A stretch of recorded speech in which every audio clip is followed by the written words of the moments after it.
My name is Angela Bell, and I am the chair of the 2020 nominating committee. It is my pleasure to be here with Dr. Shelley Taylor, one of our two candidates for the position of 2021 president-elect. Shelley, I'll ask you 3 questions. Please try to stay within a 5-minute time frame to respond. Rita Buckner will be recording. Are you ready? Yes, I am. Thank you. Question number 1, tell us about yourself and why you're running for this position.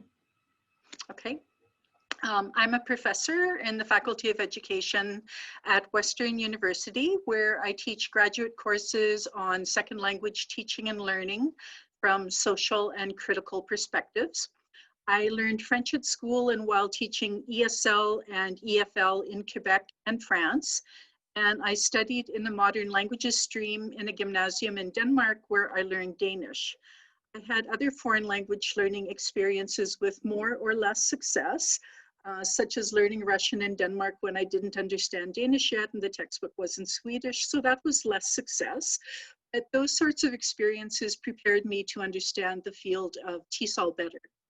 I completed my PhD in second language education, and for my thesis, I did an 18-month-long ethnography in a bilingual bicultural program for ethnic Turkish and ethnic Danish children in Denmark.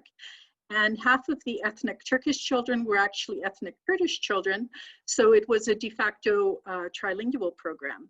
And I had already conducted an ethnography with Mi'kmaq learners in French immersion in Canada, which would also have been trilingualism, but there had been a language shift after their grandparents had been in residential school.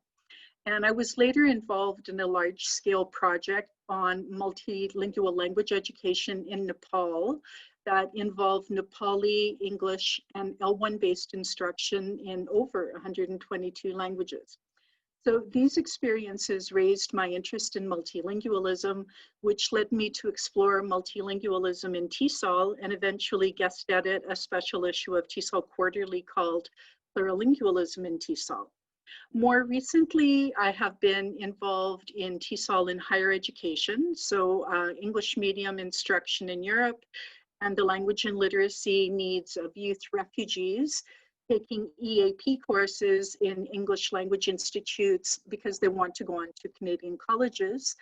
And I've had extensive experience across many aspects of TESOL, so chairing NIS, being on the nominating committee, being associate convention program chair of TESOL 2015, and on the board of directors in 2016 to 2019. While I was on the board, I was a member of the Conferences of the Future Task Force headed by Mark Algren. And what I learned through that about blended and face-to-face conferences has seemed a little bit prophetic with what is going on with COVID-19. With my range of experience in different ISs and in different aspects of the association, I feel I have the depth and the breadth to be a TESOL leader in very challenging times. Excellent. Number 2, what vision do you have for the future of TESOL? What would your role be in that vision? Okay.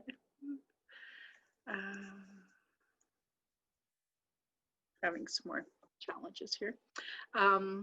I'll answer from the perspective of the 4 components of TESOL's strategic plan: global presence and connectivity, knowledge and expertise, voice and advocacy, and sustainability. I see TESOL's role in connectivity continuing to grow, especially with online teaching resources and the COVID-19 resources group. And I enjoy traveling around the world while sitting on my couch. I've been to TESOL Africa and NELTA, and that sort of connectivity is very important and should continue to grow.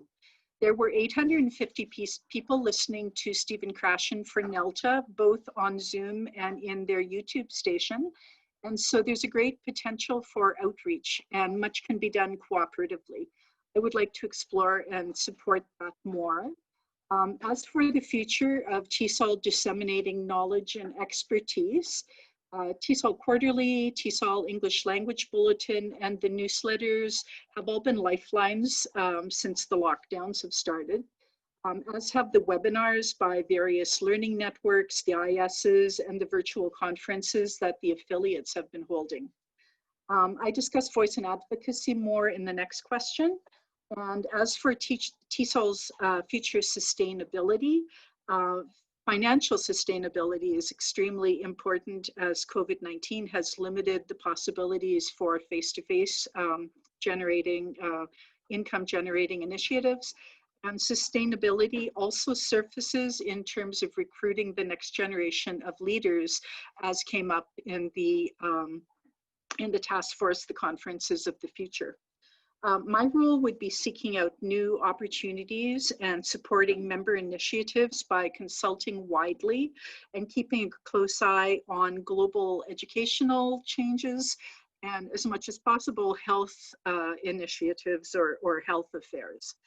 I would also seek to establish a consortium of language associations. So, for example, NABE, AAAL, ILA, who work together to find ways to increase sustainability within and across associations.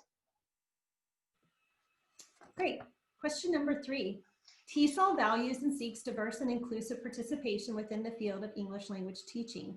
What TESOL initiatives related to diversity and inclusivity are you familiar with? And how would you promote or represent diversity and inclusivity within TESOL in the future?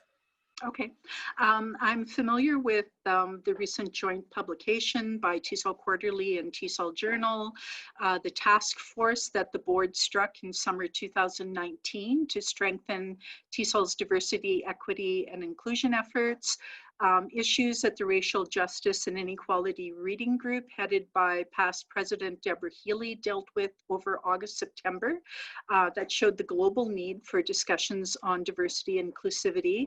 And various individual ISs have been raising awareness of diversity and inclusivity, like in the bilingual, multilingual IS's recent webinar on Do Black Lives Matter in Bilingual Education.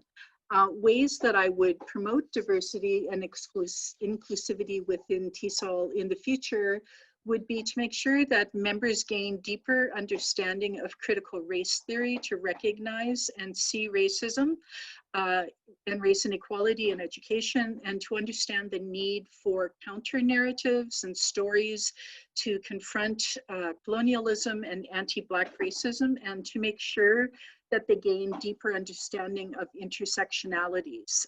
There are existing learning networks such as Black English Professionals and Friends and International Lesbian, Gay, Bisexual, Transgender, and Queer Friends, and ISs such as Refugee Concerns and Social Responsibility. And I would definitely support them by making sure they have platforms in face-to-face and virtual conventions. I would like to see diversity and inclusivity highlighted in K-12 Day, and to become the focus of a dedicated and or post-convention institute annually, as well as included in featured plenaries. And I would like there to be future courses offered to train TESOL members to be leaders when they see injustices. So to learn how to be part of the solution and not to be part of the problem by not speaking up, and to learn how to have difficult conversations and still feel safe. So I think there's a need for specialized leadership courses on how to do that. And also courses that are held in specific national affiliates, because those sorts of issues are context sensitive, and it wouldn't make sense to have a cookie cutter approach because that in itself wouldn't really be inclusive. And I found it very striking. I participated in the virtual advocacy summit this year, and I was following everybody's chats.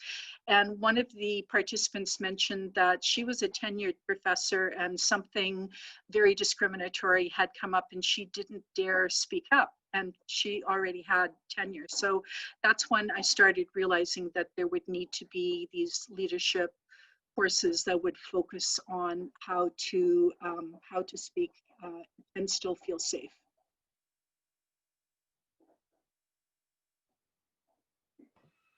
Excellent. On behalf of the 2020 Nominating Committee, thank you for your time, and we want to wish you good luck.